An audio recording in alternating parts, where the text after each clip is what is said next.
ready for another lesson?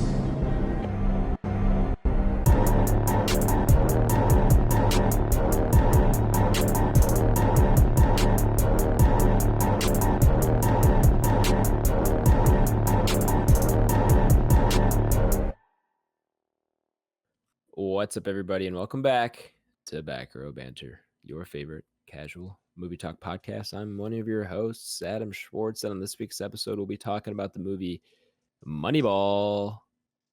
Moneyball. Moneyball. But before we get into any of that, I'm joined today, of course, by funny throwing Nathaniel Gingrich. No one liked him because he threw funny. Did you have now Nathaniel, for listeners who don't know, famous Division III baseball player and pitcher, at North Central? That is true. So, yes. Did you have were you a more standard delivery? Were you? Well, give me your pitcher profile here. Who's your comp? Oh Who man, do you say you pitched like? You you were a lefty thrower, right? No, I throw right. I bat left. That's right. I'm a wrong way round. I knew you were inverted. Yes. So pitcher comp.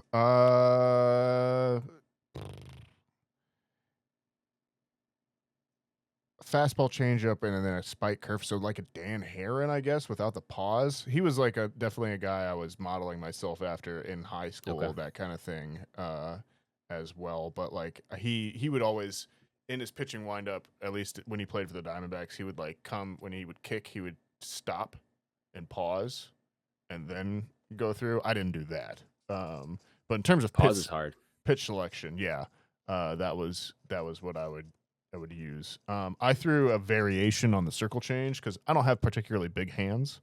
So circle change, you kind of got to get the full wraparound on it. What I threw was a star change or a box change, where your hands taught me that pitch once. Yeah, slightly different. So yeah, that was that. And then I threw, rather than a typical curveball, I threw what was called a spike curve.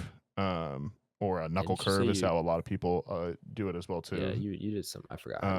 So yeah, it was also actually a Dan Herron pitch, and one you'll see as well. But yeah, in comparison, like on the A's, in this movie, Barry Zito had that big tall curveball where he comes down on the top of it and kind of it starts at like 6 feet and then kind of ends at the bottom. Or that like a curve, baby. Yeah, like a Clayton Kershaw also had a very the Cooperstown curveball. Yep. Mine was much more of looked a little bit more like a slider out of the hand or something like that, and then had kind of just a hump at the end of it that would just kind of drop sharply overall. So yeah, I'm trying to think. I don't even know nowadays what who was the Kyle Hendricks would be. That's so funny because if you ask me my pitcher profile, it's Kyle Hendricks as well. Yeah, definitely not a power guy. Definitely I will get you out. I threw strikes, man. Yeah. I threw strikes. Coaches knew what they were getting. Like, could I get hit around every once in a while? But man, I could place them with the best of them. And when I was on, dude, like I had some outings where I would, I was good when I was on. I was on. I loved pitching. Now when I was off, well, that sucked. But shit happens. Yeah, in youth baseball, sometimes that happens. But yeah, I mean, being able to throw strikes in youth baseball, like that's just you get the job done. It's true. Let them put the ball in play. Also joining us today, non-baseball player. It's Big Bambino BlakeHolder. What's going on, fellas? Hello. What's going on, man? What's going on? How we feeling this lovely? We're in a Monday. We're on a Monday, a rare Monday recording. Blake, did we do Monday last week? Me and Nathaniel? Yes, actually back to back. Yeah, because I wasn't here last week. 2 Mondays in a row, man. Blake, you're a big college World Series baseball watcher. Maybe not big, but I will watch. I'll dabble. Who won that this past year? I don't remember seeing who won. See, that's how you know that I remember. That's so crazy. Was it? I remember Oklahoma. It might have been. Let me fact check it. I honestly watched a decent amount of college baseball leading into the World Series, but I'd be interested to know in a different world what position Blake ended up playing in baseball. It was Oklahoma, in fact. It was Oklahoma. They played North Carolina. That makes sense. Mhm. Okay. Remember watching that. Blake, we've had this discussion. I think we have had this discussion. Gotta be we, something we in the said outfield, corner right? outfield. We said corner outfield. it's Yeah. gotta be something in the outfield. Do you think you could hit well, Blake? No, dude. Okay. That's like even as a child and like being like it's a weird skill athletic set, at, right? like, playing other sports. Yeah, that's really like even is. like in like gym and recess as a kid, I could not. Yeah. Slow pitch softball, anything, just like fucking terrible, dude. It's like never been that able to get down on it. That video of Giannis trying to hit a baseball off a tee is.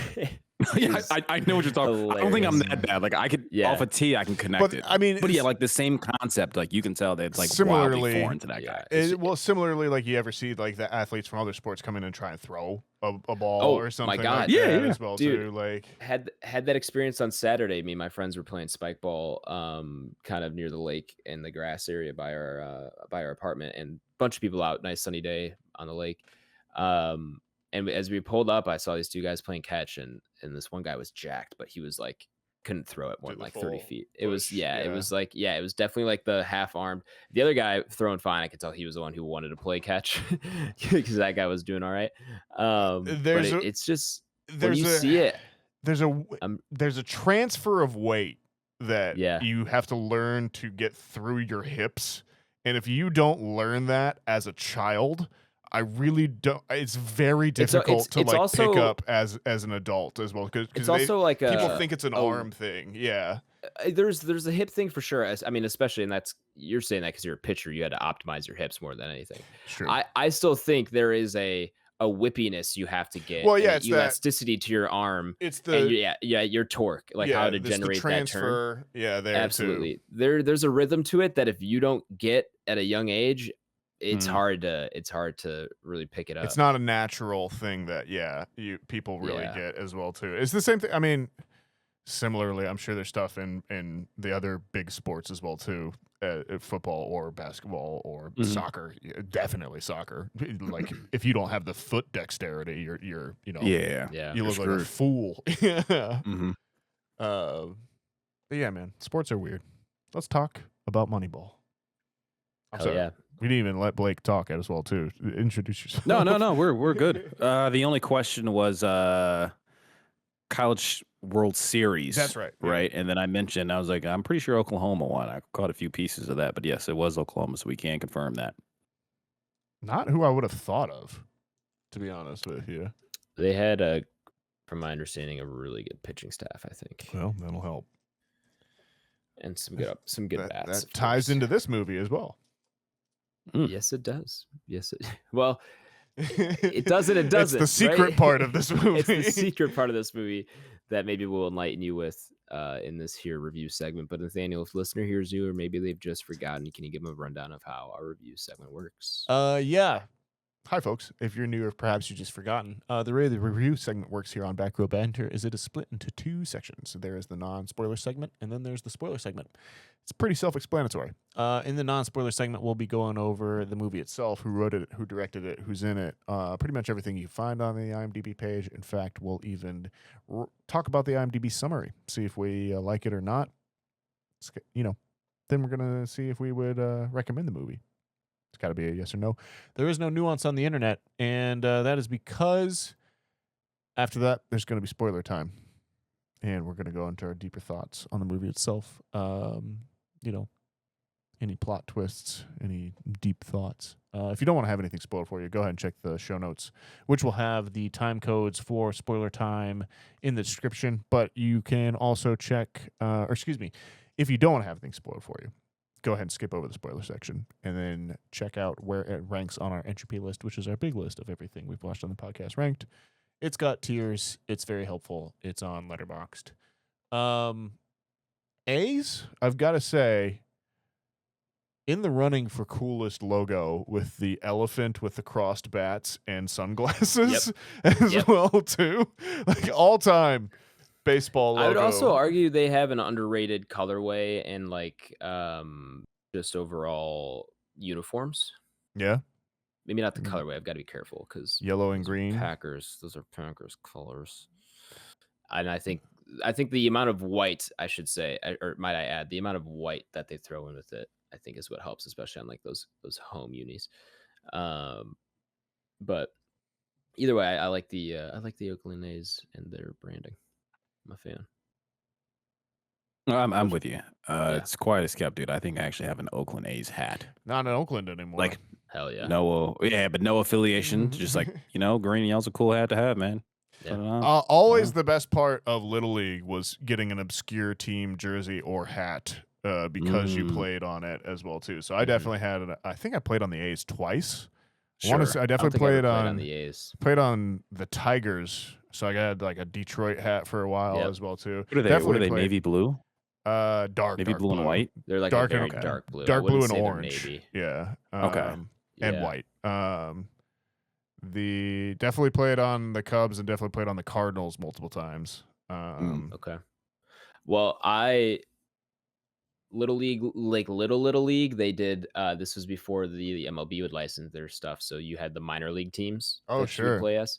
Yeah, so I was like the Durham Bulls for 1 year, and then I had I forgot what T-ball city it was, but it was the Grasshoppers. We had orange and green. That was sick. Those were sick uniforms. T-ball was the Purple Dinosaurs. First baseball team I was Sweet. ever a part of. So yeah, Hell yeah. pretty sick. And then I think the Red Sox were like my first like little league team, I think, that I had. And then there was the Red Sox I played on a year. I did the Pirates for a year.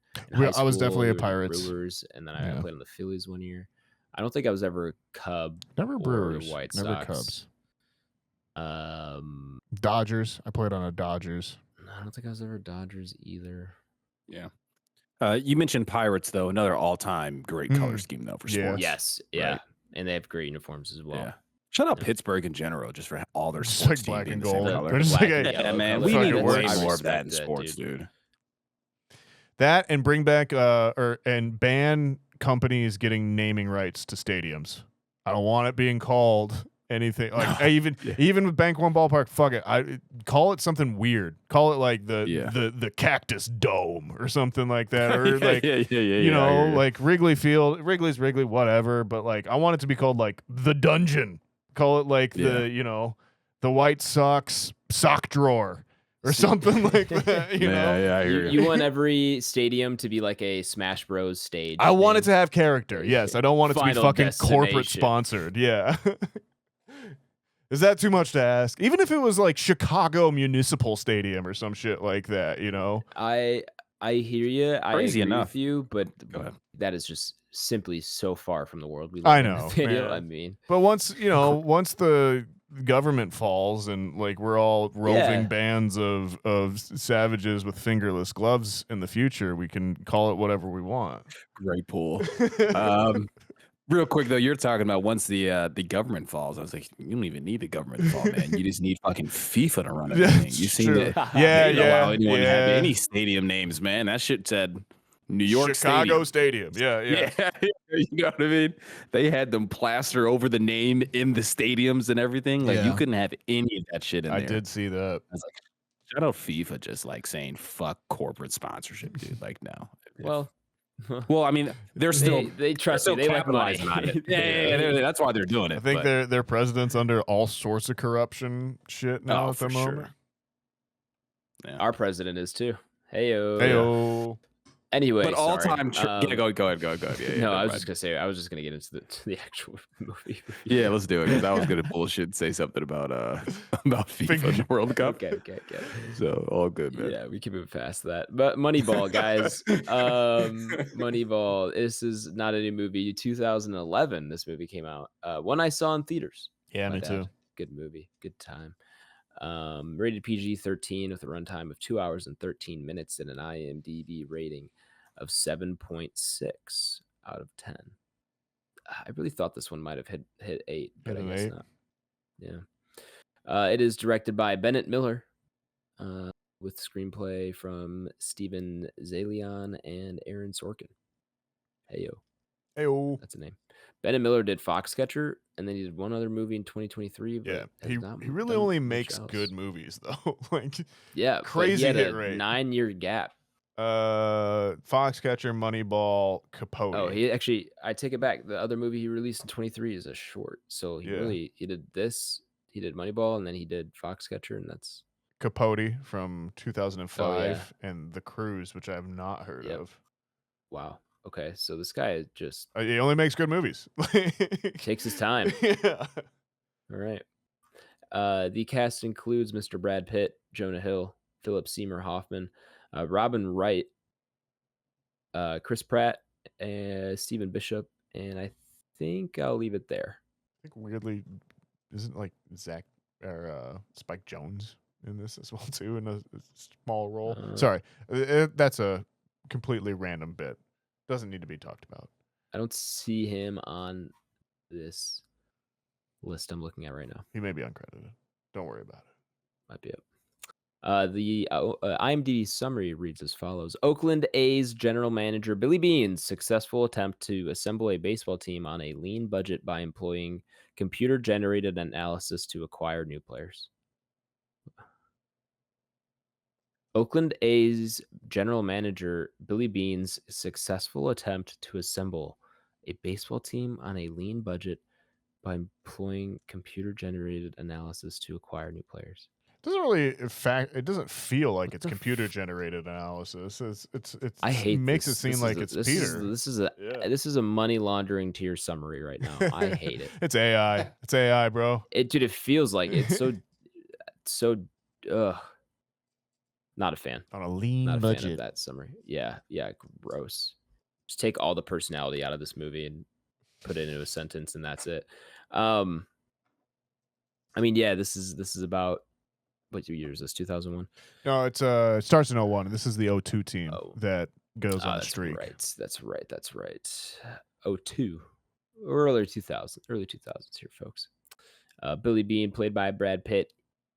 He's trying to do the impossible, which is compete in one of the smallest markets in baseball. There are rich teams and there are poor teams. There's poor teams. Then there's a 50-foot pile of crap, and then there's us. That, of course, is a quote from the movie. If you haven't watched it, you're probably confused. This is my birthday pick. Sure is. For a lot of good reasons. Little belated. Quite a bit belated. But yeah, this is definitely one of my favorite movies of all time. One that I just it's early enough in my life where it's like DNA movie for sure, and one of those movies that's like, damn, this is intersection of baseball and movies, obviously, but like I'm 11 years old when this comes out. My love for movies isn't quite as ripe as it was starting to become, but this is definitely one of those things that like kicked that off as I like continue to grow up. Definitely loved this movie. Core movie for me, obviously, with it being about baseball and everything. It's, I think, one of the better baseball movies, although it's more of a movie about baseball than it is a sports baseball movie.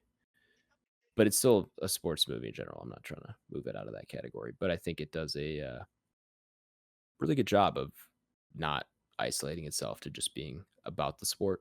And I think for a sports movie in and of itself, it is good at introducing you to baseball too. I think that's a big part of this movie is like it's a perfect movie if you don't like baseball. If you don't like baseball or don't know the rules or anything like that, it doesn't doesn't get too far. It explains what it needs to about the game itself.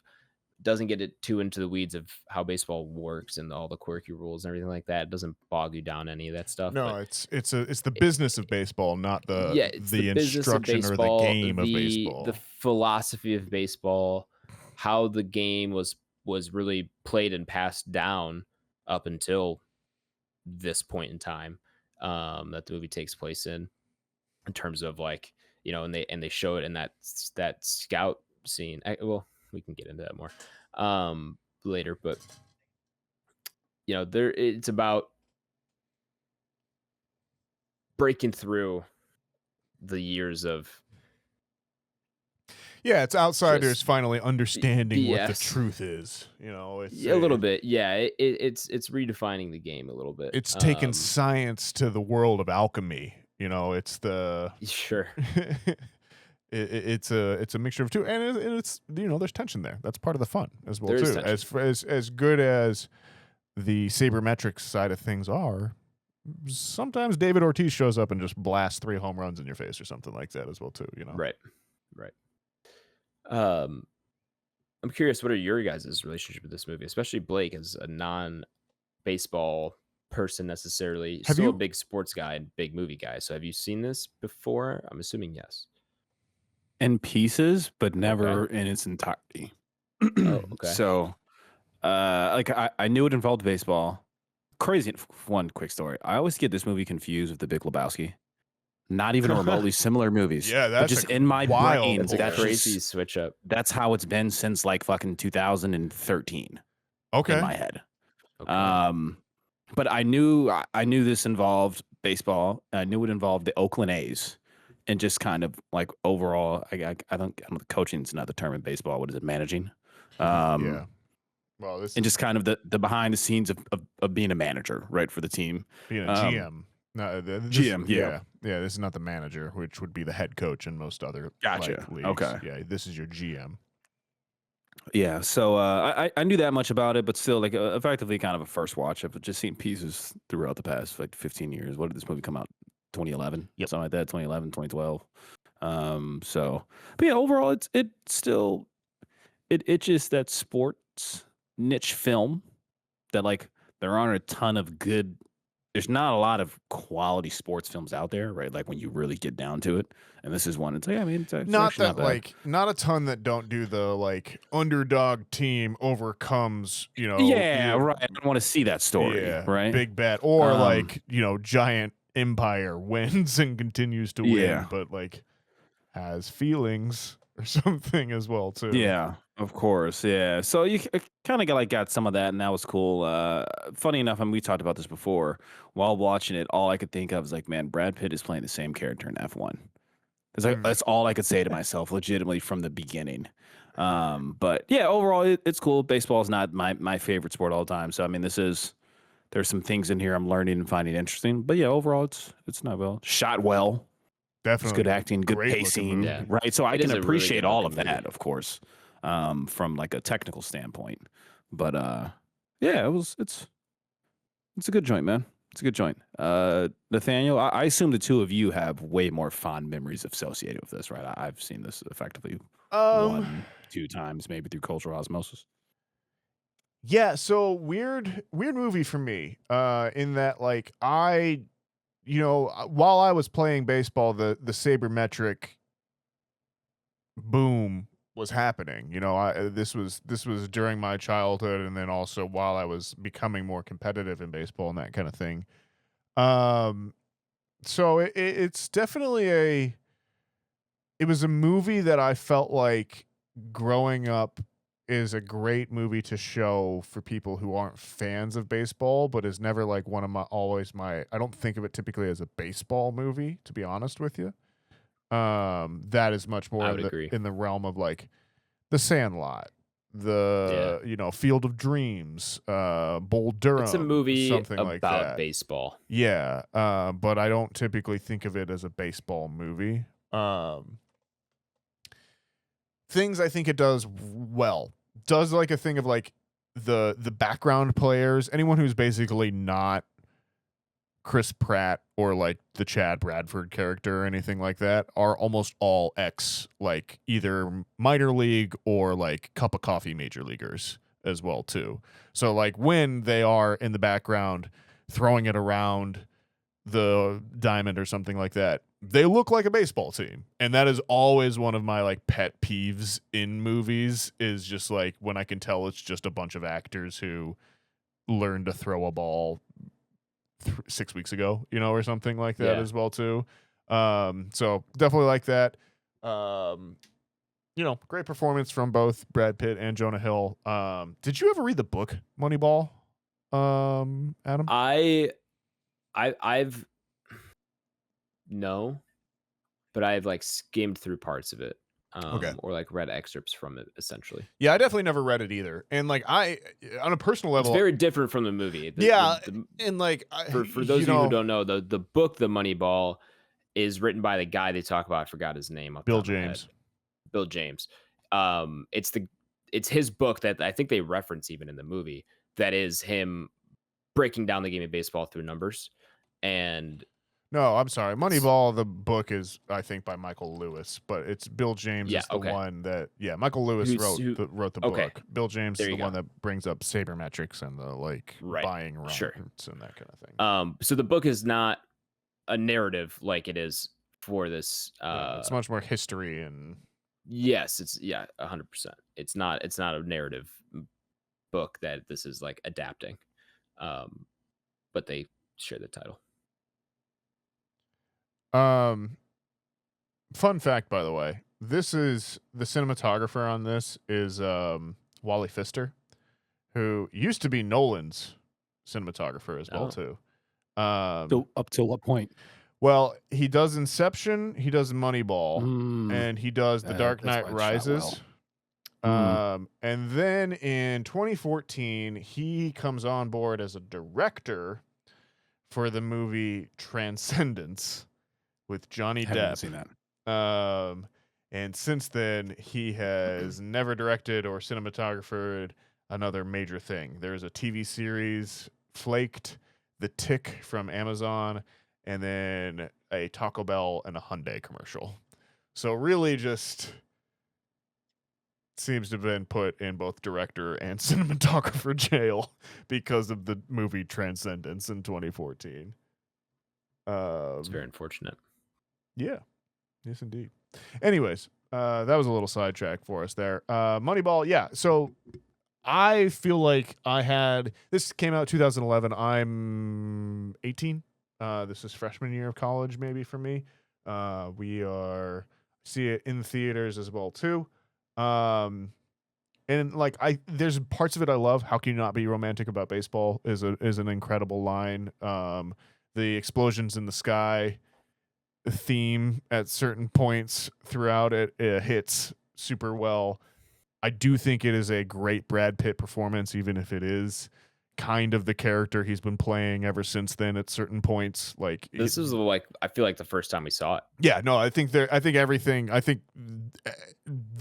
iterations off this are just Billy Bean again. And like, and I think Brad Pitt thinks he's that character in some ways as well too. Like, sure. I think there's parts of that he takes to just every movie now that I think he really found in this one. Philip Seymour Hoffman, underused. Yeah. It's kind of crazy seeing him in this because he's just like, oh, there's that guy, and you keep waiting for him to have more lines. Yeah. And he has like a good role in the movie for the second half, I would say. But I'm gonna coach this ball team how I can. For an actor who's put on the movie poster, he's got surprisingly few lines. So yeah, definitely a recommend. I say show this to your friends that don't like baseball. They will like this movie. It is a good movie, and just as a movie, and as a concept, I think it's it's in the zeitgeist now out there to Moneyball something, or to find value in the undervalued is definitely a shouldn't be overlooked as something that this movie kind of like has contributed, I think, to pop culture in that way. There was a while there where like anytime the A's would do well, you would get the meme of like Jonah Hill doing the like clenching his fist on the phone, and it was like, we're getting a sequel or something like that. But yeah, kind of a fun little time capsule in some ways. Definitely one to go back to. I feel like this one in another 10 years will be like I'm trying to think of like a comparison at this point where it's like a really good movie, but not like quite the first thing that people recommend from that era overall. Ocean's 11, maybe, or something like that. Okay. Maybe, I guess that's more Brad Pitt, but like, it's not going to be the Remember the Titans, but sure. Kind of in that vein. I could see high school classes watching this on a rainy day schedule. You guys probably didn't have rainy day schedules, did you? Rainy day schedule? So in Arizona, you have it. You don't get rain until except for certain sparse days of the year, and so but when it does rain, it typically thunderstorms, and so you'd have rainy day schedule where like you didn't go outside for recess. You guys took recess inside and watched a movie we had or rain. something like Yeah, that. well, yeah, when it rained, we didn't go outside. Yeah, for us that was called rainy day schedule. Okay, we just called that indoor recess. Yeah, for us it was infrequent enough that it had a whole scheduling shift. Well, no, that sounds awesome. I'm sure you guys really looked forward to your rainy days. No, actually, they were always dog shit movies. I wish it was Moneyball. Alrighty then. Well, it sounds like it's a recommend all around. I think Blake step away. Yeah, I think he's gonna get a drink, go to the bathroom, something. Yep. But I think he was pretty much a recommend. So we're gonna go ahead and head into spoilers. If you've not seen Moneyball and don't want it spoiled for you, go ahead, check the episode description. I've left the timestamp you can jump to where you'll be taken to the ranking of the movie up upon our Entropy list. Spoiler noise. Nathaniel, do you have like a crack of the bat or like applause after you just hit into the yeah, I guess that'll work. Crack of the bat and rim shot. I didn't hear it. Almost like a not quite. Maybe you topped it into the ground, and then it like took 2 dribbles. Afterwards, you're running it down to first base. Pitcher's charging in, catcher's coming in from behind you. He's shouting outside, so that he can throw it outside. I'm running inside. I'm running inside. Yeah. Just run at the first baseman. That's what you should do. 100%. 100%. That's what I always did. Just the casual way to just fuck up another team. You know, when there's a bang play at second, you slide into the second baseman. You take his fucking knees out. So did you play travel ball? No, actually, I didn't. Okay. So this was Well, I had a travel ball team one year, like 7th, 8th grade, and we just basically played in another league as well. Yeah. Oh, sure. We had that. But we Arizona it's warm enough. You play fall ball, summer ball, spring ball. Like you don't necessarily have you can get that level of competition just in your local league. You don't have to travel, but there is definitely travel ball teams. I just never did it. It's expensive. It is expensive. Well, I did travel. I had to sell Christmas wreaths in the fall with my dad, walking door to door to pay for it. Yeah, it was every Sunday. But we would we went up to, this was like my first year playing, so I think this was maybe like 11U, and 11 or 12U, and we did a tournament in Wisconsin, and I was on the B team, and there was an A team, and then you would run into these teams where these kids are also 11 or 12, and I'm using air quotes for audio listeners. I am 12. Yes, I am 12, but there was this one team that definitely had 2 guys who were like at least 16 or 17. Were definitely like high schoolers, like legitimately, like they were almost 6 foot, voices very deep. It was kind of ridiculous, and pretty blatant. But we played them, and they kicked our ass, obviously. And those guys, I think, hit like back-to-back home runs or whatever because they're playing on 220-foot fences. But then our A team made it to the championship of that tournament and ended up beating that team. And during that game, one of the 2 guys that they had that was clearly not the correct age, grounded out either just on a single or just a regular ground out or whatever. He ended up cleating and spiking our first baseman. Jesus. What, slid into first base? No, like stepped on him. Oh. Like, because he was pissed that he grounded out and that they were going to lose. Well, that's fun. Yeah. Yeah. I've never seen a first baseman get cleated. Catcher I've seen get cleated once or twice, but that's not cool. Did you guys? No. I would have drilled him. You drill the next batter. He got ejected. They didn't get a chance. Yeah, he got ejected, and the team. So it must have been pretty noticeable then. If the Yes. Oh, yeah. Yeah, there was not much of a If question. they're getting I think ejected, like it's most fine. of, I'll be honest, most of sometimes they're like, "Yo, a guy cleated us." I'm like, "Yeah, he sucked and he slid in weird." But No, if he got ejected because of it, I feel You like gotta- that is yeah. I think definitely either intentional. definitely from the game and maybe from the tournament. I don't remember exactly, Sick. but yeah, good times. Moneyball.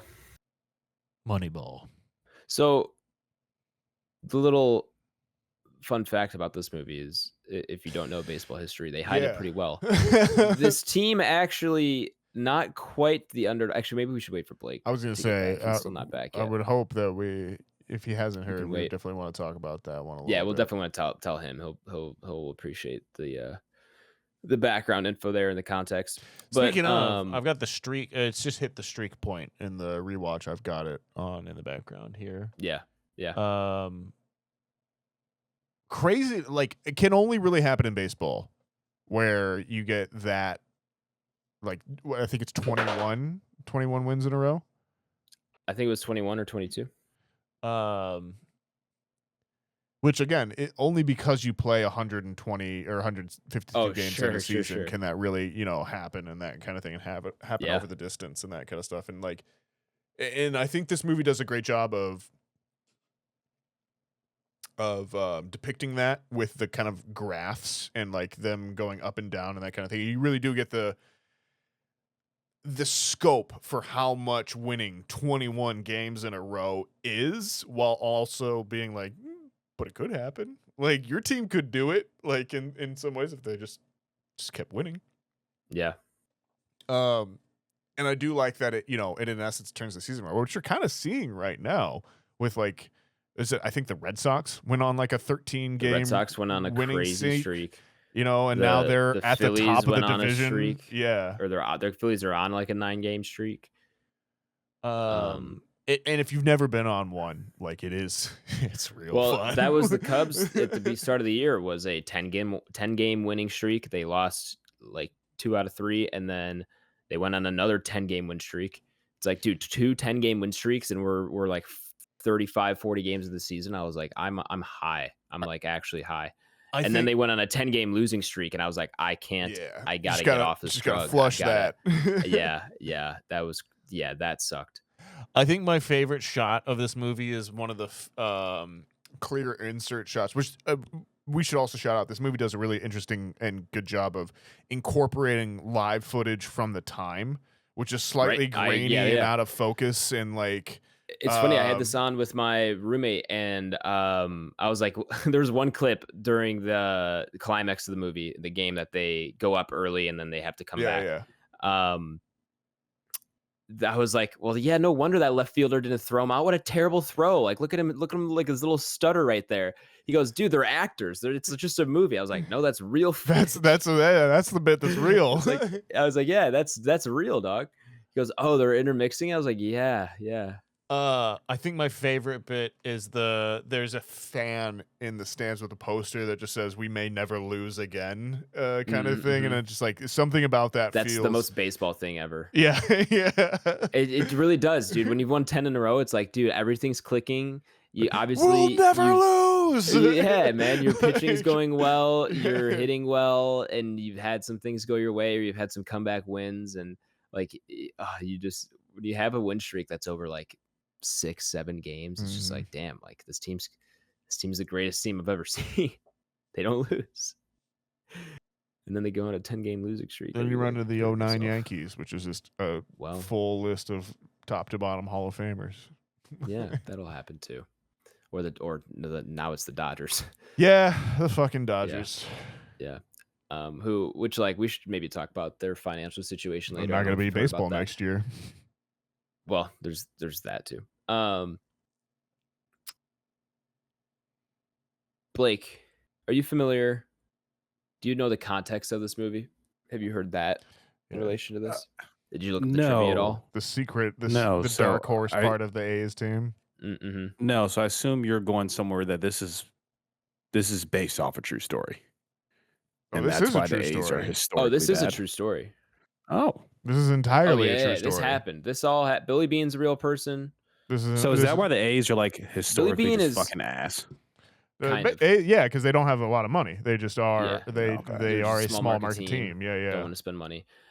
Billy Bean still works for now soon to be Vegas Athletics. He's their president, I think. Yeah, he's not Oh, their GM wow. anymore. Yeah, He's but not their GM anymore. Yeah, no, Billy Bean's still there. Yeah, man, that's this is all 100% this is all a true story. Now, It did truly change baseball as well too, as in terms yes, of like no, scouting. that and part all is that. real. Yeah. Wow. Yeah. No. Okay. I didn't know that. Yeah. So that part's real. The part that's not so real is just, man, these poor A's, they've got nothing going for them. What they have going for them is one of the best starting rotations well in the league that year. I think it was the best by ERA and everything. And I think they had one of their pitchers finish top 3 in Cy Young voting that year. So they don't mention their starting rotation at all, which is elite. They have elite pitching, which is a big reason why they were able to go on a streak like that. And then of course within the movie they exaggerate certain people's roles and whatnot. Now certain events of this story are true, that home run and everything. But yeah, they don't leave out the fact that they've actually got a lot of good things going for them on the pitching side of things. Or Miguel which is Tejada. funny. It was there. Oh yes, yeah, another.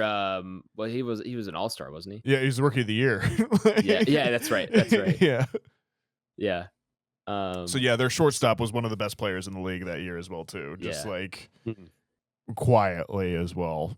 Yeah. So they pick and choose who they're focusing on. Obviously, They have make some- it seem like they won with an entire team of Yeah. guys that they had found, when in reality they Right, had which, a like- very good development system and scouting team Okay. ahead of time So as well too. I think that's maybe where I get kind of lost in translation, because I'm just like, there's no way that would work, right? Like it's not in baseball. It's a very tough sport Yeah, for yeah. that to happen. Like you can't, unlike basketball or football in some ways, I would say you can't have just one person who truly affects, Yeah. unless you're Shohei Ohtani, who can Sure. Yeah. Well, shut out the other even team then- for 9 innings and then also But drop but 3 home runs a game. Well, okay, so yeah, that was a crazy individual performance. Individual performances can win games. True. Individual But they performances can also win over the course of a season can't really Yeah, affect a challenging. team as much as they can Yeah. on but they can win you a say, series. basketball or football. They can. They absolutely can. What was that? That was, I think it's the 2014 like Giants win or whatever, like the World Series. Cody Ross hits like 6 home runs in the Mhm. playoffs or some shit like that. Yeah, man. Like a guy that Sometimes it averaged just 10 happens. home runs the whole season or something Sure, like yeah, that. just you gets know? a random. Yeah, Yeah. goes on a random hot streak. Yeah, baseball's just weird like that. What was We were I talking saying? about the A's, their pitching staff, the fact that Yeah. that Blake, even as a non-fan, can watch the movie and feel like, okay, there's some little disconnect there. That the movie glosses over the fact that they had an incredible pitching staff and a Sure. 1 or 2 stars. Like I think they trade Carlos Pena, who would go on do. to be an absolute all-star as well too. Yeah. And was having an I all-star. think he also caliber played for the years. Cubs At some point. Yeah, I'm Yeah. not surprised if he did. Yeah. Yeah. So then, So it's a little misleading in that sense. yeah. And I guess kind of my questions are going to be, they'll probably just go into the actual real world of baseball then. So can any of you paint a picture of how like the A's go from this to, like, they're historically one of like the worst teams like out Not the past few years, right? You know, They've been not like the really. over the past few decades, maybe. I guess I don't know. they are honestly not, and they just don't spend money. That's their biggest problem in terms of talent. Which They equates actually- to Yeah, like they're developing really talent good in at baseball. they're really good at developing talent They're and like good- and they're finding people Good and like organization in that sense. Yeah. like they There was they that- turn out a lot of players that they just have to trade. there was an era in like I want to say 2008 to kind of maybe 2014 or whatever, where you had like Billy Bean and Bob Melvin as like Billy Bean was the GM, Bob Melvin was the actual manager, the head coach, and they were Mhm. both 2 kind of lunatics.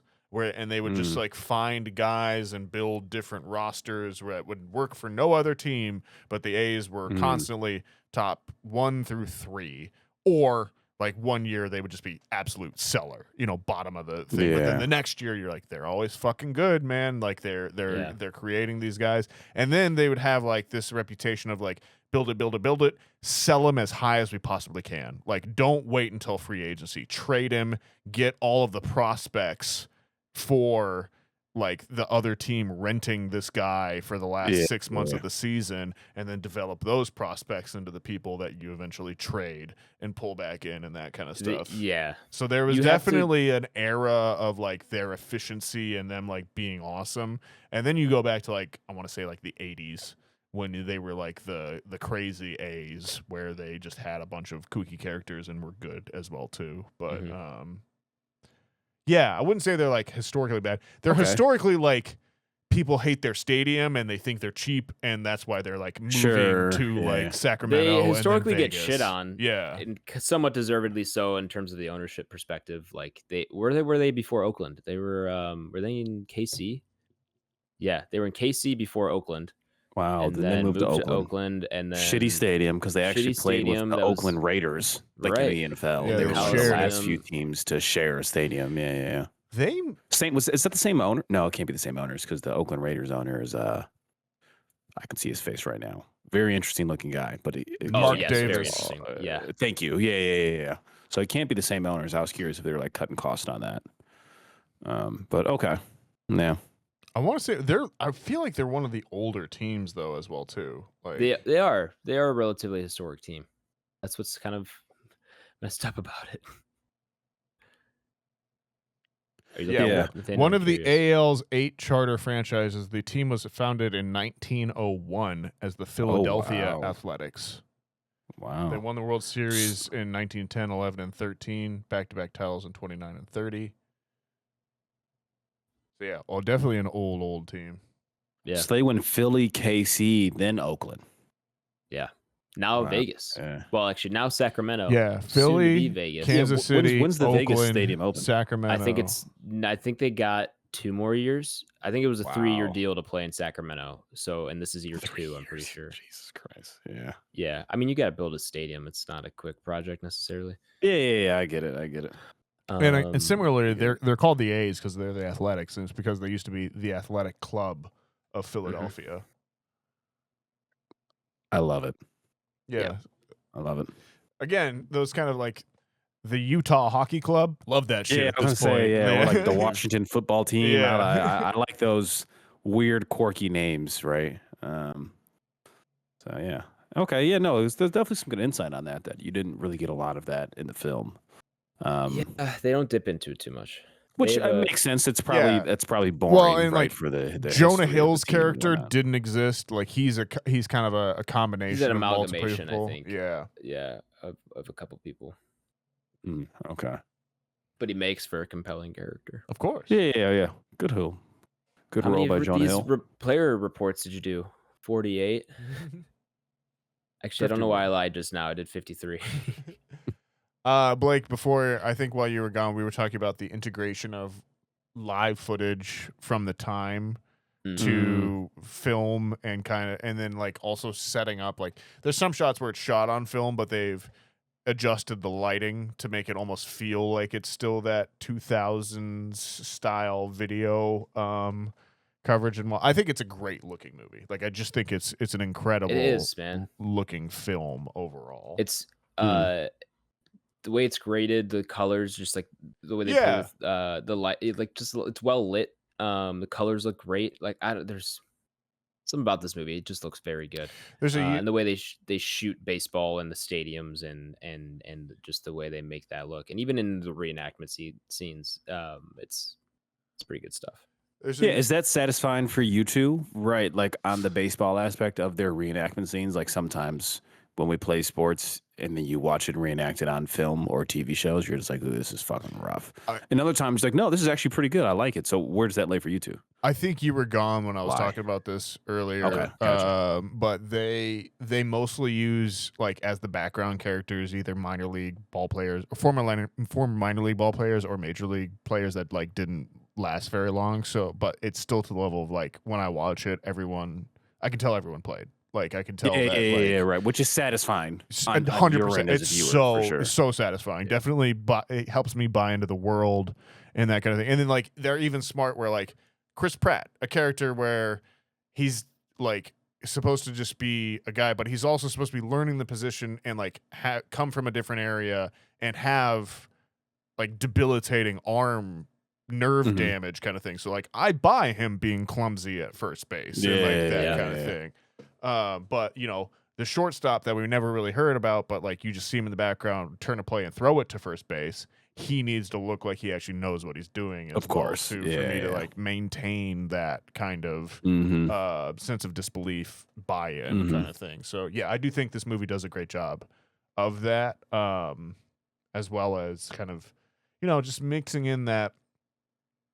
I think part of the reason that people who played baseball still want to show this movie to people that didn't or non-baseball heads, even if it doesn't focus all that much on baseball, is because it does get those baseball details right. And that kind of like, even that like that baseball player thought process as well too, in some ways. Like there's that conversation with Billy Bean and Dave Justice. The scouting. Sure. But like that's actually even a better point. The old scouting guys where they Which have I believe that those are conversation. the actual. Those There's are actual one scouts. guy who is. Oh, okay. So That's the guy, cool, though. the guy with the guy with the ear, or that's the, right. the hearing aids. He's an actual scout and is like an old school guy. But I think they were consulted on that thing so that that all feels very real. In that sense. okay. And those are, nice. I mean, that when you that scene, it's just like, man, like you could just totally picture those people, and yeah, and that a great scene for sure. And that's genuinely, I mean, that's still how some people talk about the game. Yeah, it really is that thing of like, got a good clean jaw, gonna like, you know. Yeah, he's got an ugly girlfriend, lacks confidence. It's like that kind of shit is like kind of how people would talk about the game for a long time. But it's also how they talk about people, just in general, man. Yeah. I think that's I think the success of that scene is like we've all felt like we're in that room, and Billy Bean is actually getting to say like, no, shut the fuck up. None of you actually know what you're talking about right now. You're just trying to justify the next guy you have up. I love the context into that scene of like, there's certain guys are like, well, he's one of our guys, you know, he just needs more at bats. He's ready to it. And is that like, which then gets contrasted with the Jonah Hill scene almost right after, where he's like, it's an imperfect understanding of the game. And like both of those work so well in tandem to each other because you've just experienced it. You've just, as a viewer, understood what those things are and why they might make sense. Why, and certainly you can understand what people why they want to. You're selling tickets. You want your stars to be the clean cut, you know, looks good getting off the bus kind of guys. But if the guys who win you ball games, you know, walk like a duck and throw from 3/4 submarine, well, then we kind of got to learn to love those guys as well, too, you know? Yeah. That's like the political part of sports, they say. Yeah, right? It is that thing of like, you know, let's find the efficiencies here. Let's stuff. So yeah, it's a beautiful balance. I think it is. And I think that's at the end of the day, you know, no team is perfect. I think the best teams get that balance right between efficiency and buy-in from the team, as well as like, you guys know as well as I do, half of sports, the championship settles, like it all boils down to who gets hot during the playoffs. Like, oh, for sure. In reality, winning the last 100%. game of the season really comes down to what your draw is in the playoffs, who you play, and what your rest is, or something like that, or what your momentum is going into the playoffs as well too. So, and I think he gives that line of like, you know, none of this matters unless we win. Yeah, and that's also so true of like how many teams, how many streaks, how many, you know, special moments, special players, how many. I mean, countless. Yeah, you know, every season, of those man. Things That's is part of the lost story. Every year, because they didn't win the championship. I mean, Mhm. or the storylines that are lost because of look at the Blue Jays, especially in baseball in Game 7 last year. Well, this one guy didn't take an extra half step, and that Yeah, half right. step cost his team the World Series. I mean, Yeah. those kind of moments. And who knows if they even get back again, right? Like it doesn't Right, seem like man. they're playing good this year. No, they're not. So, They might not make the yeah. playoffs. They're out That's of the scary, playoffs right man. now. So it's Yeah. like, yeah, your window is always so much shorter than you think it is. You can't bank on anything, So yeah, it's he hits it on the head with that line of like, none of this matters. And realistically, until this movie came out, he was right. Like people don't talk about the 2002 Yeah. Oakland A's in that sense. I No, mean, it's because yes, it's because the Sox won it with that formula 2 years later. right. That's who remembers it because the Sox won it and not the A's. Is that Boston or Chicago? Red Boston, Sox. yeah, Okay, Boston yeah, Red yeah. Sox. Because at the end they give the line, Boston Red Sox win. Oh yeah. With the You're same right, yeah. formula. Which Billy is, didn't go over there. They hired Theo Epstein instead, who then came to the Cubs. But is that real Yeah. though, or does No, Boston that- just not have more resources to spend? Like I mean, they got But Kevin that's how my Youkilis. brain works in They baseball. had have a Johnny lot of money, you just get Damon. whatever you want. Like, I mean, it is they the had it's the perfect marriage. That's the thing. Is I think it's the Billy Bean mentality with the money to back it up, which is now Yeah. why you get the fucking Dodgers as well too. Sure. Where like Yeah. let's not get just the stars. Let's get the most efficient stars as well Yeah. too, and then that's a whole other thing. Which is why we're not gonna have baseball next year. Oh boy. The lockout is Well- coming, gang. But let me ask you guys this then. I know a lot of people hold this as one of Brad Pitt's best performances. It's up there. And this is obviously put up- Adam's birthday pick. Let me pull But up what are you- the filmography of Bradford Pitt here. Yeah, so I was gonna say, where do you guys like put this stuff? This is more nostalgia based, and you guys This- have a good representative example of the Bean character, right? Just being in the baseball sphere. But I mean, do you put this up there with one of Brad Pitt's best roles? People love this movie, dude. For me, this is the most Brad Pitt. Like, this is what I associate Brad Pitt with, just because of when. Wow. But think about it, I was 11, like when I saw this the first time. Yeah. I hadn't seen a ton of Brad Pitt movies. I'm sure I'd seen them here and there, but like, this was the Brad Pitt movie for me. So this is the role I associate with him probably the most. Because before this, I really don't think I had it's Brad Pitt from this. Like this was the first role that I had seen him in, because his other movies weren't age appropriate for me back then. So. Adam got called off screen there. Yeah. Yeah. For me, no, I mean, like, I do think this is him playing a role that he then like kind of returns to a lot, in some ways. But I mean, that's fair. I still think like before that, I have him in Ocean's 11 as Rusty. For all of that, I have him as Achilles. I've definitely, in Troy, Sure. and then definitely Fight Club and all of that as well too. So this was mid Brad Pitt era for me, where I definitely knew him beforehand and that kind of thing. Do I think it's one of my favorites?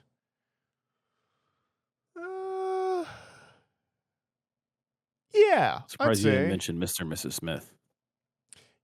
That's a movie I never saw. Really? Wow. Okay. Yeah, That's my okay. girlfriend's favorite movie. That is Yeah, one. that's one I think a lot of people associate Brad Pitt with. And I think it was because Probably his most popular, dude, to be honest with you. you think? I mean, I think Fight Club is it in like I was to our say, circles, right? Like Yeah. I think in like the film circles, I think it's Fight Club. I guess like that was the first time I Adam remember. just said that's his girlfriend's favorite fucking movie. That was Yeah. the first time I remember being scandalized as a child, because I knew that Brad Pitt like broke up with Jennifer Aniston to be with Angelina Jolie after that movie kind of thing. Yeah. And so like in my mind I was like that can't be a good movie. Like, like yeah, so maybe the death of innocence is the reason why I don't like Sure. Mr. and Mrs. Smith, or I have never seen Mr. and Mrs. Smith. Yeah, I guess like for me it's like Fight Club, Troy more than Yeah. Mr. and Troy's Mrs. a Smith. classic.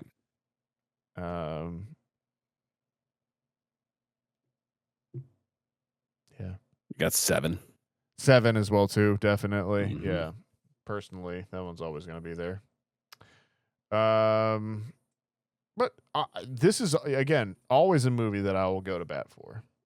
Mm-hmm. No pun intended. Same here, obviously, as it was my birthday pick. Let's rank her. Yeah. Sure.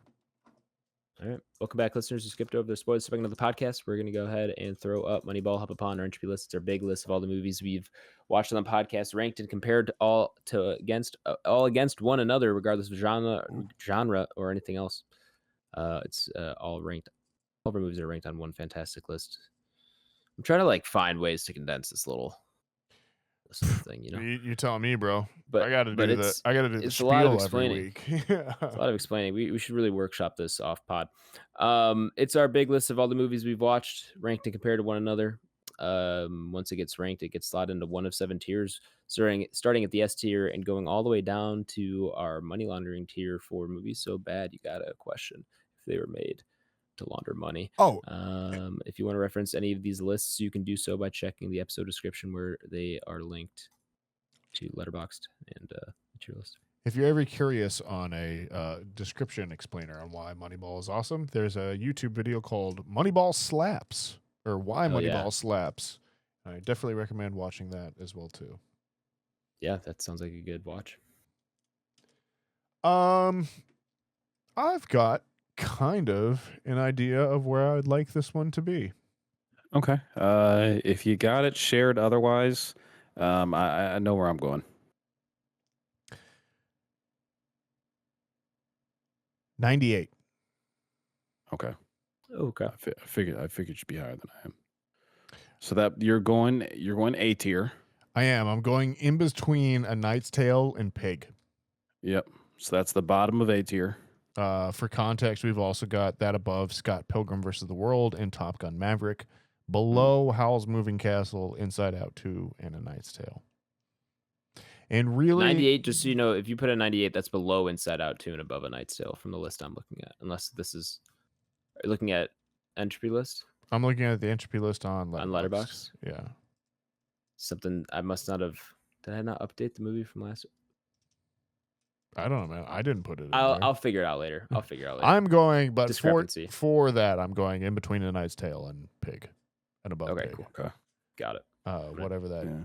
Whatever I need I'm to gonna do go to off of do the that. tier list. There's some mismatches I know that I still haven't Yeah, fixed. I'll so help we'll you get that comb addressed. through it. I can try to help comb through it tomorrow, because I usually use the tier list to rank. Yeah. So okay, Nathaniel, we're with you between A Knight's Tale, all-time classic for you, and Pig. Actually, another one you enjoy highly. I do. I think was that a birthday pick of yours, like year 2 or something like that? I think it Or might was have that just been. I don't know if it was a You birthday chose. pick. I think it was one that you just really liked, and Yeah. and it was like when COVID was still, we didn't have a lot of new movies, and you're like, hey, Yeah. I saw this, we should really talk about it. That was just one I just really liked. I think as well too. Which he was doing something else too. That director, something interesting, because he did the new. Oh, he did. They gave him something cool to do. We watched it. Oh, was that Robin Hood? It was Quiet Place. Day 1, and then he did Death of Robin Hood, which we talked about doing, but we didn't. End up we doing. never did. But he's doing Death Stranding, the Hideo Kojima adaptation at A24 as well too. So get ready for Norman Reedus to reprise his role as a man carrying a baby across a field of time whales.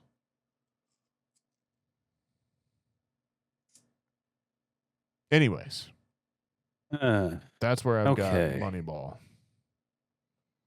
Gotcha. Okay. So immediately where I kind of went was another sports film we have on here. And I was like, let me see where Challengers is to ballpark it.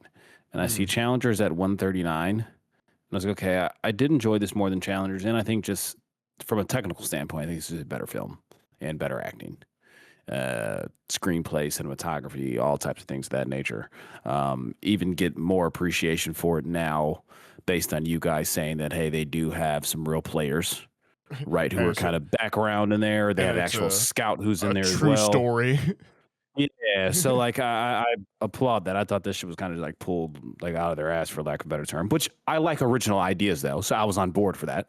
But I think all that to be said, I think I'm actually bumping it up a little higher, and I think the ceiling I'm going is a film that I actually am very fond of, and I think it gets lost in translation sometimes. But nonetheless, I'm going to go between District 9 and Frankenstein, and that's actually me doing a pretty good service on this film. I would say that, yeah, I don't have a problem with that.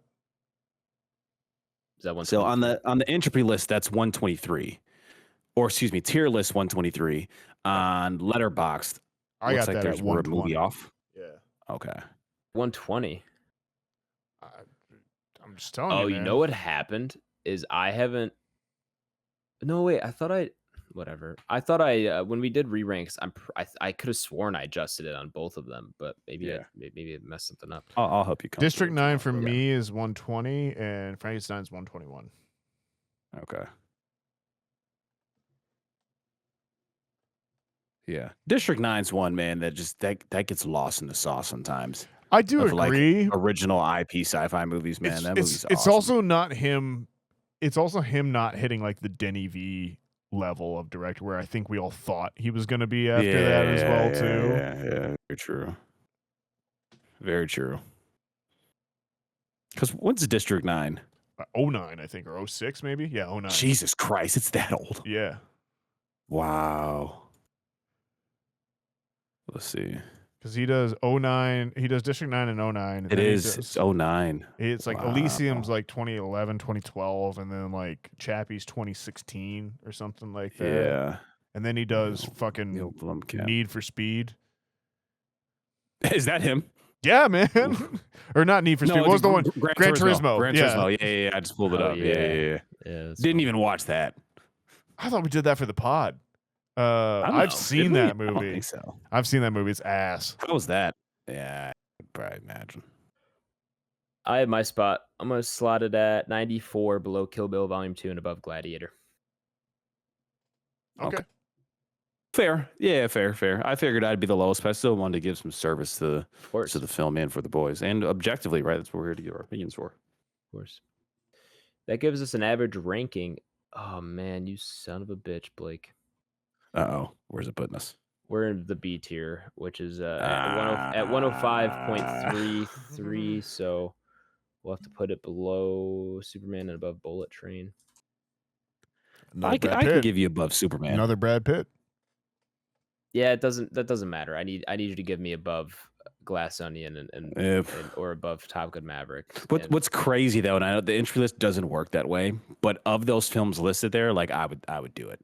Right? If we were re-ranking it's hard, man. It's like seeing those three films, like none of those really do anything for me personally. I know. And that's why we have the tier list, because ultimately it's entry, man. It's chaos. We can't control it. Yeah. We can only try our best. Cool. I'm happy with that ranking. 106. Let me make sure. Put that on Letterboxd before I forget. I gotta go back and fix the other stuff. Our next week's review. We're watching the movie called The Dog Stars. Dog Stars. Ridley Scott keeps making movies, and we keep reviewing them. He's too old. He can't be stopped. He's like 95. This is how, I mean, we've got a good amount of Ridley Scott on the podcast. he might be our number one director. You need to use your pro Letterboxd subscription stats? And let me know. Yeah, how many Ridley Scott? Because off the top, what do we got on there? We got The Last Duel, Napoleon. Okay, that's 2. We've got both Gladiators, so that's 4. No, there is one guy who's above him. Okay, We've got He Alien. is number 2. he's number 2. Wow. Who do we have that much? It's one, I Is it think. Nolan? Yeah. I was gonna say. Oh it might be wow, I Nolan. guess yeah, sure. So Nolan, we got there for 8. Scott's got 7. Spielberg's at 5. Denny V at 5. GDT.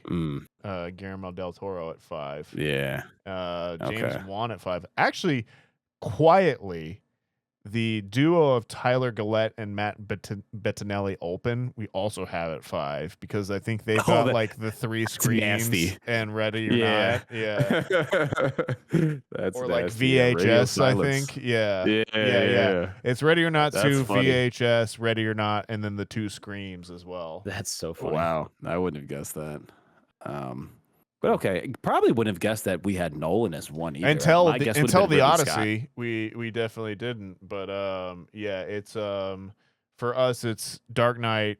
Both Dark Knight Knights, Rises. Wait, yeah. so will Ridley Scott tie Nolan then with Dog He will, Stars? yeah, because Okay, wow. we have both Dark Knights, Inception, hilarious. Interstellar, Odyssey, Oppenheimer, Dunkirk, and Tenet for Nolan. And then Ridley Scott is just not a director. I would be like, yeah, we've watched a lot of his films.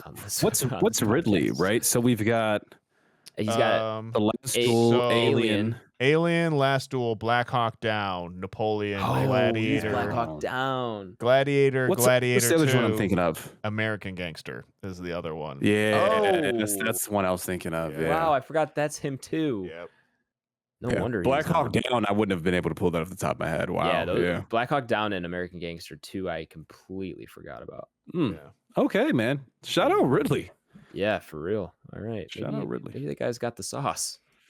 We'll see. Pretty We'll good see at if he directing. still have it. Yeah. We'll see if he still has it, huh? Yeah, I guess we'll But- find out. Join next sure. week. Anybody got what we're watching that they want to talk about? Let me pull up my diary here. While you do that, actually, End of Oak Street. I haven't listened to your guys' review yet. Okay. Big Were fan. you guys thumbs up? Did you guys like it? Yeah, we both did, man. Me and Nathaniel Yeah, kind of dude. had a blast recording that shit. Oh fuck! I really wanted to Quietly. be on the episode last week. It just wasn't gonna work Yeah. out. All good, brother. So I also really enjoyed it. I had a great time. Yeah. Just so many laughs throughout Pleasant the movie. surprise. Like, Yeah, didn't man. really go in with high expectations I didn't either. yeah. I definitely didn't either, and that's the best way to watch it. After we found out that David Robert Mitchell was doing it, I was just kind of like, all right. I do hope my boys got the sauce, and I hope he's out of director's jail, man. He delivered, dude. I think from a directing standpoint, just really good. Like the camera, knowing where the camera is at all times, and like what you're showing to the audience as well, and just fun stuff. Yeah, I'm looking forward to listening to your guys' full review. But man, what a good movie that was. That was such a good time. For sure. I laughed. I think I said in my review, I laughed, I cried. I felt so many different emotions, and Yeah.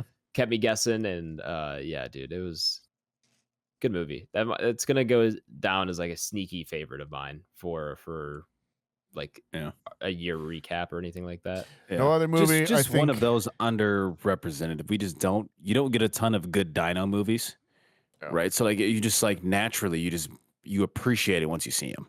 I can Right, so guarantee it's no other movie in 2026 is going to have dinosaurs fucking in it.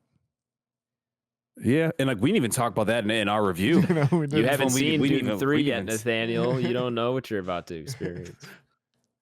That's. I mean, if Doomsday. I got some Do we shy think it's in Doomsday? halud, some shy halud thing action or something Some there. shy let me know. Hanood. That'd be some shit. If they had that in there, that'd be some shit, dude.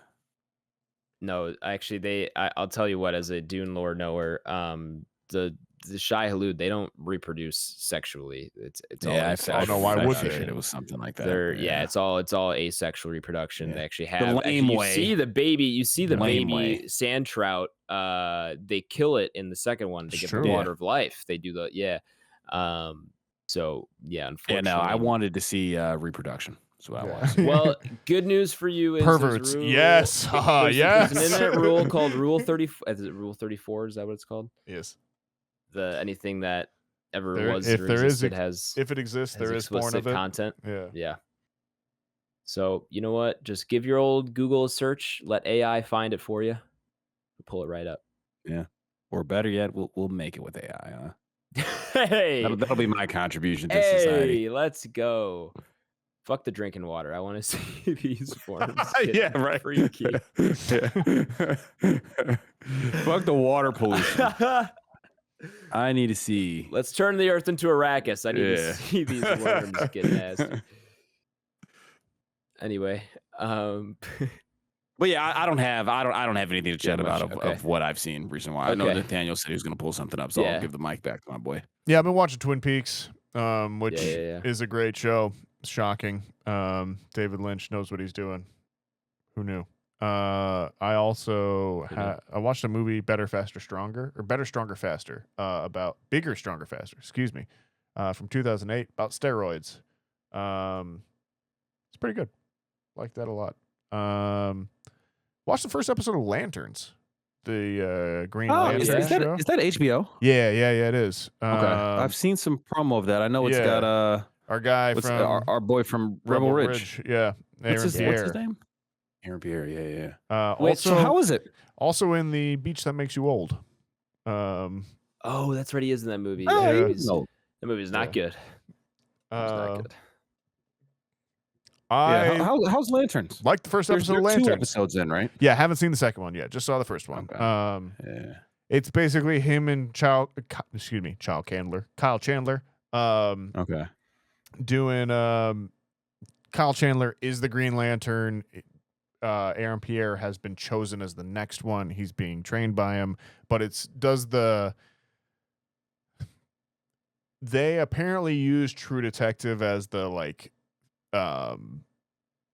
theme in some ways, or as a reference point. So there is certain parts happen in 2006, and then certain parts are happening in 2016, and then the end of the episode is 2026, and you kind of duck in between there and that kind of thing.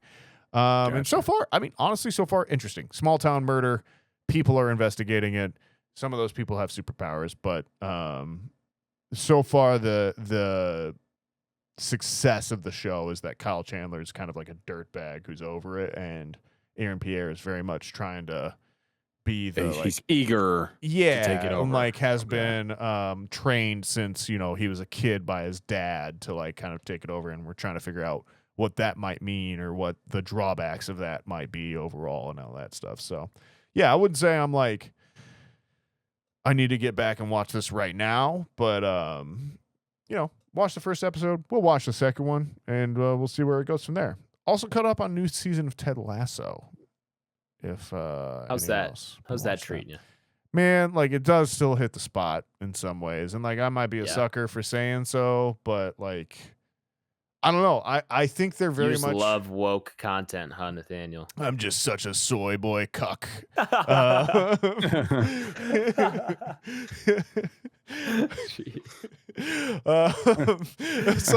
I remember when the new Bill and Ted's came out, I was talking to my friend, she called it soy Bill and cuck Ted, and I was but yeah, Ted, I think there is a space for a person who is very kind but doesn't take shit from everyone or anyone, which I think is my favorite part of Ted Lasso, is that he is very confident and competent in his area, which is coaching, and he fully believes he is correct but doesn't allow other people's opinion either about him or his style to affect him personally. He's just kind of the Big Lebowski quote, that's your opinion, man. He just very much doesn't let that bother him. He's a nice guy, but he's not a pushover, which I think is very much needed in some ways at this point. Sure. So yeah, nice to have Ted back. Okay. All right. I think that's mostly all I got to. I've been I talked a few weeks ago about the Swedish YouTuber Jeffiet, who did the 3-hour video of the scientifically ranking all the Saw movies. He has another older one that is trying to figure out Death's design in all of the Final Destination movies. But he only has 1 through 5, so I should say he doesn't have Bloodlines on there. But yeah, I watched that as well too. He also has another one that's finding anything good out of all of the M. Night Shyamalan movies. up until Knock at the Cabin. So I watched both of those as like my go-to before bed movies. And I just very much enjoy that man's content. So can recommend I may that try to as well. may try to put some of that on this week, man. I Yeah. remember you brought up a note on it the other day. Yeah, Jeffy it. But, like Idiot, but with Jeff in the first part. Okay. That's it. That's all I've been getting to. I was definitely not forced, definitely not dragged into, but it's all about perspective. I had the privilege of seeing Jason Statham's new movie Mutiny opening night ahead of time when it was streamed accidentally on Amazon. Oh, really? Did you hear about that? Yeah, they accidentally uploaded it, basically. That's hilarious. That's awesome. No, I actually saw this Thursday night, the night before it comes out. That's how early I was to this.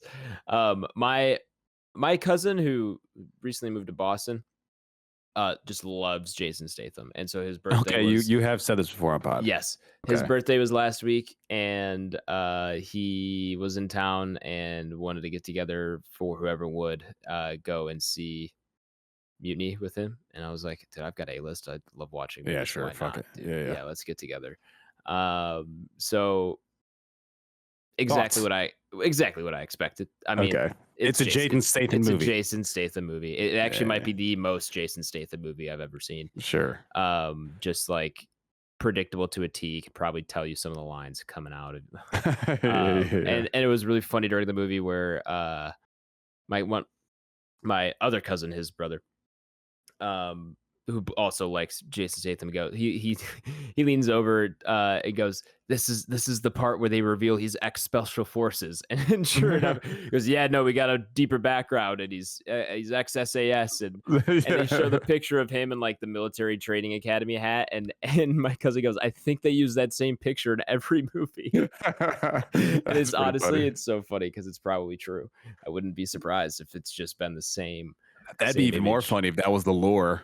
And kind of the Jason Statham universe. Yeah. I wouldn't be shocked if they just used the same picture over and over, because if he's the same age in that photo, why reuse it? Why not reuse it? Why take a new one every movie? Like he's just getting older. It's just getting harder to change. Yeah, de-age and shit. Yeah, exactly. Yeah. How was the turnout for that? The crowd in the theater? Honestly, way more than I thought, because we bought tickets and it was like there was like one or two other people in the theater, and then we walked in and it was probably, I mean, not including, there wasn't anyone in the very front, so just like the regular seats, I would say it was like 75% full. Okay, yeah, that's so cool though. Yeah, and like no, I walked in and I was like, movies exist though, right? It's like just for those people, right? Yeah. There's those people everywhere in the world. I walked in and I was like, hell yeah, people, like we're definitely all here Thursday night for did you screening. Did you see anybody in a Chev Chelios full Adidas sweatsuit? No, unfortunately. I did ask my crew if they all wanted a match in Chev Chelios jumpsuits, and they declined. Oh man, I had to question their Jason Statham loyalty, but I can't go solo in my Chev Chelios jumpsuit. Yeah, right, for sure. So hilarious, man. Yeah, that's pretty much all I watched. We've got enough content here. We can move on out. Thank you all for listening, especially if you've made it this far into the episode. You're our favorite type of listener, and we truly do appreciate it. Go ahead, give us a follow on Twitter at Banter Row. Our YouTube is Back Row Banter, and our email is backrowbanterpod@gmail.com if you want to send us one of those. You can find me on Letterboxd at H. That's AYYSH. BlakeHolder, where can the people find you at, my man? BlakeHolder, Letterboxd on there, logging some things, rating them out of 5 stars. I'm actually gonna have to go in as we're recording. By the time you listen, I'll have my ratings on this guy here. But yeah, that's where I'm at. Nathaniel. Oh yeah, you can find me on Twitter and Blue Sky and Letterboxd and Instagram at NathanielG92 or NS Gingrich. Thank you, Adam. I already went, but I'll get us on out of here because that's it for episode. We're at 288 this week. Join us next week for our review of Dog Stars. Dog Stars. Ridley Scott. Dog Stars. 8th film, we said? What'd you say? eighth film, His right? eighth For this guy. film, Number 8. Yes. Lucky Yeah. number 8. All right. Check that out. Join us for review next week. We'll be review. Hey.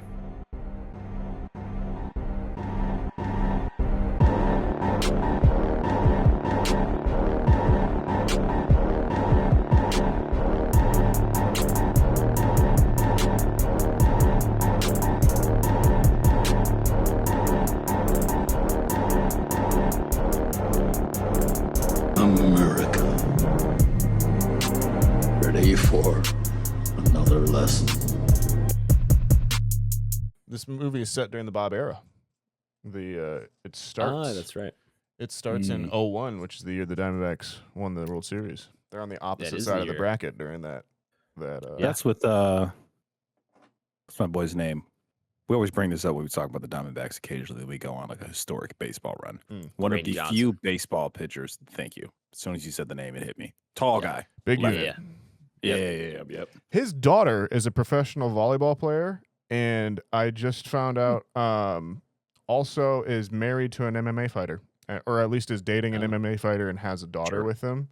Yeah. And he's like, "How was that for meeting their dad for the first time?" He's like, "It's pretty intimidating. Randy's a big dude."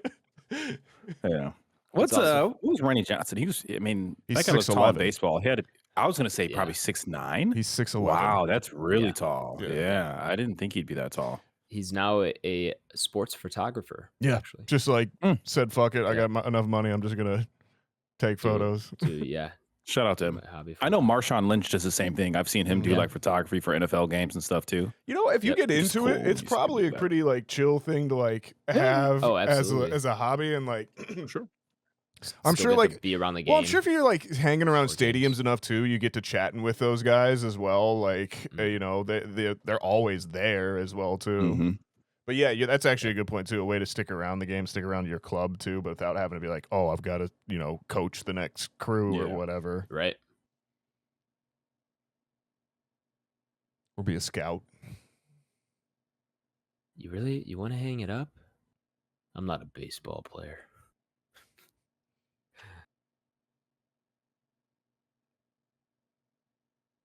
Yeah, I don't know. I don't know if there's been very many taller baseball players than Randy Johnson. I have to imagine 6'11's up there. Yeah, it becomes a detriment to a certain point. Yeah. I mean, you guys are definitely more versed in that field, but yeah, that's already taller than I would have anticipated. I was gonna go like a 6'8", 6'9"-ish, which So is already tallest- freakishly tall. This is now. You know what? Oh, Fuck Google's you, broken. Gemini. Yeah, I'm not doing Google AI. Baseball Reference there we go. has So, John I- Rauch as Go. the tallest baseball player at 6'11. Okay, He sure. played. I feel like that's a name I actually know. Debuted in 2002. His last game was in 2013. Sure. Oh wow, So, nice 11-year career. 9 career, years. yeah. What? Okay, 9, 11. Pardon me. Yeah. He was 6'11", 2. Say that again.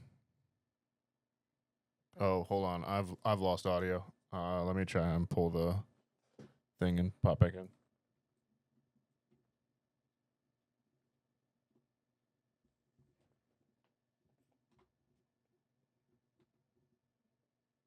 Try talking Oh, again. here we go. This There we has go. got a You good. got us. You're All right, back. cool. This has got a good fun fact for John Rauch. Listed at 6'11" and 290, pitcher John Rauch was not only the tallest player in MLB during his playing days, but he is tied for the honor of the tallest MLB player ever. Rauch spent most of his career as a reliever, but has 11 career starts to his name. In 2004, while playing for the Montreal Expos, Rauch hit a home run in a game against the Houston Astros. Though this was his only hit of the season, he would make history as the tallest player to hit a home run in the majors. Rauch retired in 2013 after 11 MLB seasons. Number 2, it's Sean. It's Hagel, Hjelle, Hagel. Maybe it's that. Made his debut actually in 2022. So am I just bullshitting? How tall is Randy Johnson? He's currently not on a roster. 6'10", 225. Okay. So I got him. I was off by an inch. He's number 3. Standing at 6'10", pitcher Randy Johnson is the tallest player in the Hall of Fame. 6'11" in cleats. Johnson's There you go. Yeah. Johnson's vicious slider allowed the big unit to pitch in the majors for a lengthy 22-season career. Ooh, Johnson man. is a 22. 5-time Cy Young winner, including an incredible 4 consecutive with the Arizona Diamondbacks 99 Yeah. to 02. That's crazy. Though he Cy played Young for is what is that best, Best pitcher? pitcher. That's Yeah. like the pitcher MVP award. Okay, So best yeah, yeah, pitcher. Though he played for 6 franchises in his career, he is probably best remembered for his dominant 8 seasons in Arizona, where he helped the team win their first World Series title, for which he was named a co-World Series MVP with Curt Schilling. That's right. Hmm. They went back to back on that. There you have it. There's a few other guys that are 6'10" here, but still. Yeah, he's pretty sick, man. I remember the like Sports Illustrated article, I think like around his retirement or something, was like the title of it was Randy Johnson will grind your bones to make his bread. It's just like, that's sick. Yeah. Yeah. That's fucking crazy. Never had Yeah. arm problems. Had back problems. Yeah. Interesting.